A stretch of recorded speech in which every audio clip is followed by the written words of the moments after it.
For me, it was very important to not really make a distinction between what's high art, low art, what's commercially viable, what's fun and free. Like any of these things, let's make something cool and share it.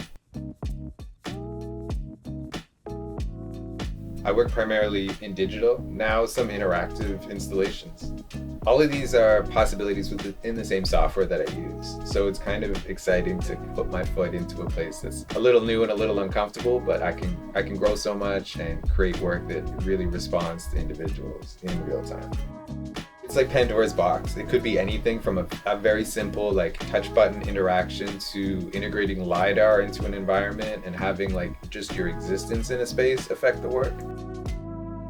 You know, it's like I grew up playing a lot of 3D video games like Mists that were like rendered but they weren't interactive. So there was like a kind of painterly aesthetic to it. So I'm coming from it from like an arts point of view instead of like a game point of view. I would try to make the 3D stuff look 3D in these softwares, and then at OCAD I would print them out and then try to repaint them because I could paint cheaper than I could print. You know, my own labor is worth nothing. So I'm like, okay, this is a way around it, right? Instead of paying hundreds of dollars for a digital output print that I couldn't afford. Until I realized the power of just like, I don't need to necessarily print the work out. I could share it on the internet. And I think that's where I realized, I'm like, oh, maybe this is for me. The doors opened just because I was open to them. So after graduating, then I started teaching myself digital tools, and that's what stuck and what felt the realest with me. I think painting wasn't necessarily the outlet for me, but it was a catalyst in order for me to find a medium. And I think my medium was digital, but I just didn't have that as an option. It's nice to have been an artist for so long that now I'm in arenas of making public art and being at a point where I'm trusted enough to like handle these big projects and actually put the work in the public spaces that was the original, you know, catalyst and inspiration for me to make work. My experience with art was going to the Discovertown Center and taking the RT and seeing the murals behind all the factories, these 2-story giant murals that were incredible. That feels more relevant to me than the museum to me. So I was always passionate about putting art in the public space for everybody so that anyone can enjoy it, because that's what I enjoy. When you start going to international fairs and then understanding that like the most expensive artwork exists on yachts, like it's bought by billionaires to hide money, and you're like, wait a second, what happens from making art for art's sake to then being like an asset class? What's that space in between? When I'm making work for myself, it's very process-based. I might have an idea in my head. Like right now I'm obsessed with like the skeletons of puffer fishes.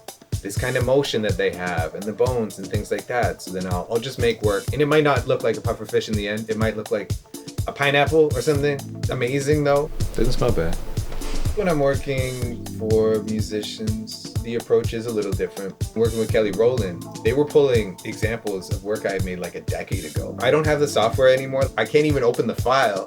So I had to recreate a bunch of stuff, but it was kind of wild to be like, oh, the reverberations of something. Like I made this work just to show people I was still alive, just as a test, just to be like, okay, let's pump out a little animation. Years later, it ends up being, you know, at concerts for like thousands of people to be a part of it. It's like being in service of people you really admire and really love.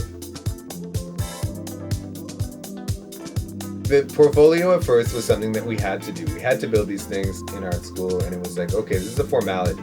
And now it's everything. It's my calling card, it's my digital representation that's international, it's all around the world on anyone's computer at any time.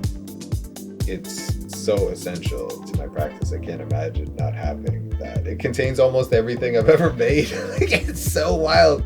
I'm constantly making work, relying on a third party or a designer to like upload the images and resize them and all that. It just like slows down the train. So I thought, oh, this could be a really great alternative if I'm able to like manage things myself, because I made this artwork today. I want it on my website today. I want everyone to see it because I'm impatient and I'm excited.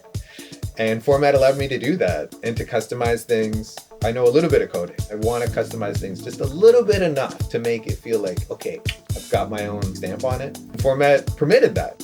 There's like the templates, but then you can edit a little further. The Flex Block tool is something that it took me a little bit at first to like understand its potential, but once I was able to build art with it, you know, like I made this GIF landscape of these bouncing trees, and I'm like, oh, I could layer things, I could set opacities, and I'm like, oh, I'm using GIFs in a really fun, engaging way. And it's kind of pushing my practice. So now websites can become art. There can be sections of the website that are activated and more alive. I rendered out all these clouds and trees separately, compressed them as GIFs with clear backgrounds, and imported them. And I was able to kind of move them around, duplicate them, resize them. And it felt like, I'm like, I don't know any other software that kind of like lets me do this. You know, outside of like a professional video editing or 3D suite, this is very simple and agile and fast, and I can see the results instantly on the web. There's no rendering time. Yeah, making art. Making art is what it's about for the Flex Block for me. I put like a lot of the video ones on their own pages. So I got Celine's video here on its own page, and I just feel like it gives weight to it. But then I've also got this series of like cycles, these like short looping animations. They're cool on their own, but I feel like they're more fun in a whole like kind of gradient. The embedded video within this just feels nice and natural, like it's all one. Really pleasant way to view video art. I actually didn't imagine that it would be like a living artist. I never thought that was a possibility, but I'm open to it. Open to other people, open to helping people, just being a good supporter of the community, because then it comes back to you and you get supported.